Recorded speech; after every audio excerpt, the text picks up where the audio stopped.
Today, we're exploring a thought-provoking and honestly kind of sensitive work by S.C. Sayles titled Marriage Before Law. So buckle in. This one's about as real-world relevant as research can get. Alright, so what's at the heart of this book?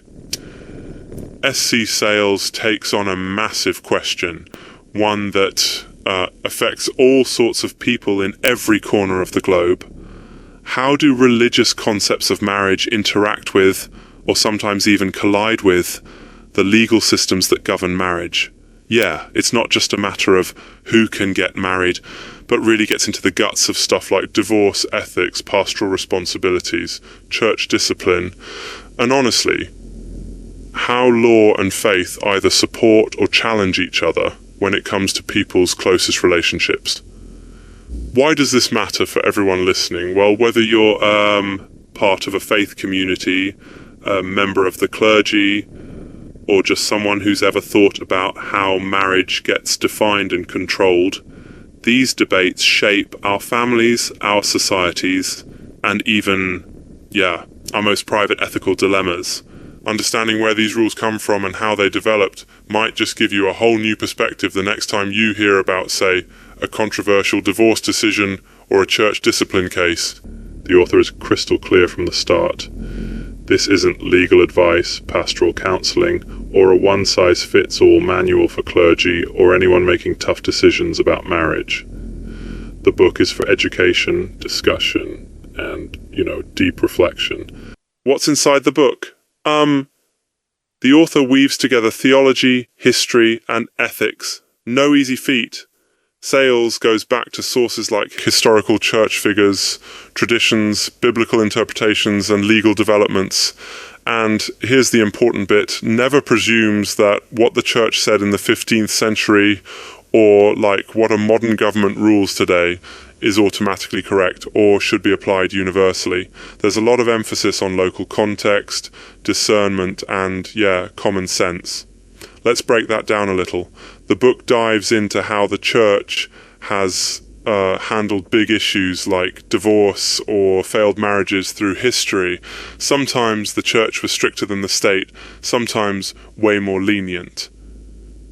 You get examples of church discipline, pastoral failures, and how churches try to walk that tense line between, mercy for individuals and upholding some kind of standard for everybody. Sayles also highlights that theological positions or historical figures aren't, automatically good or bad.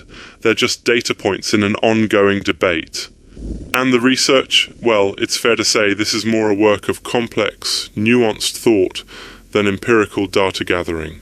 Sayles brings together stories, debates, and ethical puzzles from across centuries, arguing that applying any big idea about marriage, whether inspired by faith, law, or both, requires accountability and especially wisdom.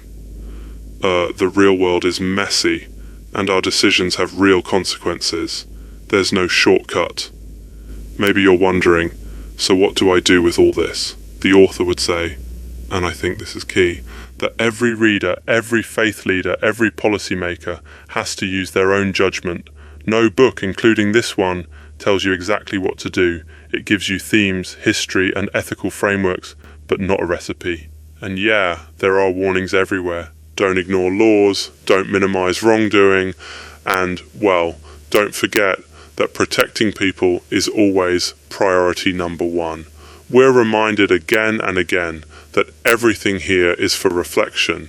It's not about loyalty to a particular church or institution, and especially not about undermining the law. The responsibility for how any of these ideas get used, that rests firmly with you, the listener and reader. So as we wrap up today, what does marriage before law mean in your world? Maybe it's a reminder that every marriage, every faith tradition, and every law is part of a much bigger conversation. None of these are absolute or final. If nothing else, I hope this inspires you to ask better questions, listen to people's experiences, and reflect on how we can balance rules with compassion. And hey, remember, I'm just walking you through the argument. academic research, like this book, is always up for debate and discussion. It's a launch pad for your own thought, not just a finish line. Thanks for joining me